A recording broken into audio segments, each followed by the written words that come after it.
देश हित में आगे बढ़ेंगे। बात होगी कांग्रेस की फायर पॉलिटिक्स की। राहुल गांधी की भारत जोड़ो यात्रा के बीच आज कांग्रेस ने एक ट्वीट किया जिससे सियासी संग्राम शुरू हो गया। दरअसल इस ट्वीट में एक खाकी हाफ पैंट्स को जलते हुए दिखाया गया है। इससे पहले बीजेपी ने राहुल गांधी की टी शर्ट को लेकर निशाना साधा था।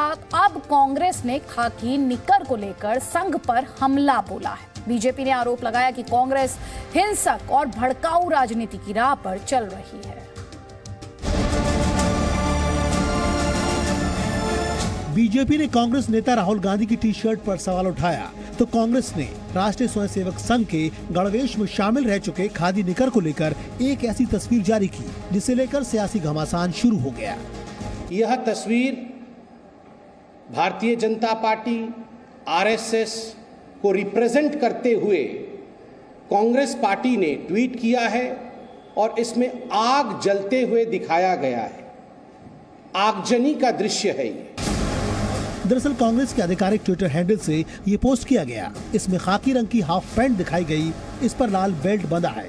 इस पैंट को जलता हुआ दिखाया गया है। पोस्ट में ऊपर दाहिनी तरफ कांग्रेस की भारत जोड़ो यात्रा का लोगो है जिसमें राहुल गांधी भी शामिल हो रहे हैं। कांग्रेस के इस ट्वीट में लिखा गया है, भाजपा और राष्ट्रीय स्वयंसेवक संघ द्वारा फैलाई गई घृणा की जंजीरों से देश को मुक्त कराने और इससे हुए नुकसान से देश को उबारने के लिए हम हर कदम चलकर लक्ष्य हासिल करेंगे। पोस्ट में जलती हुई खाकी निकर के नीचे लिखा है 145 दिन बाकी है। आगे बढ़ने से पहले 145 दिन का राजनीतिक गणित समझ लीजिए। दरअसल राहुल गांधी की भारत जोड़ो यात्रा 150 दिनों की है जिसमें से 5 दिन बीत चुके हैं जबकि 145 बाकी है। कांग्रेस के ट्वीट में इसी बात की ओर इशारा किया गया है। इस ट्वीट के सामने आते ही बीजेपी और आरएसएस दोनों ने कांग्रेस पर तीखा पलटवार किया। जब राजस्थान में 2022 मई के महीने में चिंतन शिविर हुआ, यही वो राहुल गांधी थे जिन्होंने अपने भाषण में कहा था कुछ महीने इंतजार करिए, आप देखिएगा पूरे हिंदुस्तान में आग लग जाएगी।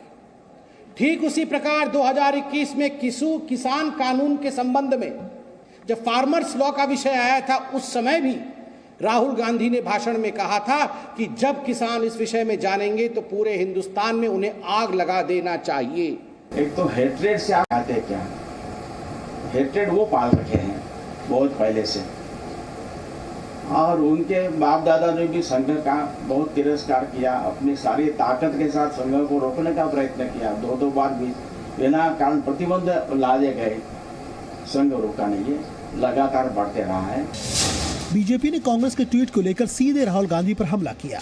बीजेपी ने आरोप लगाया कि केरल में बीजेपी और संघ परिवार के कई कार्यकर्ताओं की हत्या की गई है। कांग्रेस का ट्वीट हिंसा को और भड़काने वाला है। इस तस्वीर के माध्यम से बहुत ही सोच समझ करके एक षड्यंत्र के अंतर्गत राहुल गांधी और कांग्रेस पार्टी ने एक संदेश भेजा है वहां के आतंकवादियों को कि आप जो संघ के कार्यकर्ता हैं, जो भाजपा के साथ जुड़े हुए हैं, those who are associated with a particular ideology, they should be killed, they should be eliminated, they have no place in the politics of Kerala. T shirt के बारे में मुद्दा बनाना चाहते हैं, जूतों के बारे में इसको मुद्दा बनाना चाहते हैं, तो ये बिल्कुल साफ है कि ये घबराए हुए हैं, ये परेशान हैं और कुछ भी बोल देते हैं। झूठ की फैक्ट्री तो बिल्कुल ओवर टाइम चल रही है अब। खाकी निकर लंबे समय तक आरएसएस के गणवेश का हिस्सा रही है। हालांकि उसकी जगह फुल पैंट ने ले ली है, फिर भी इस निकर को आरएसएस से जोड़कर देखा जाता है। इसलिए कांग्रेस ने जब खाकी निकर की जलती हुई तस्वीर ट्वीट की तो बीजेपी को ये नागवार गुजरा।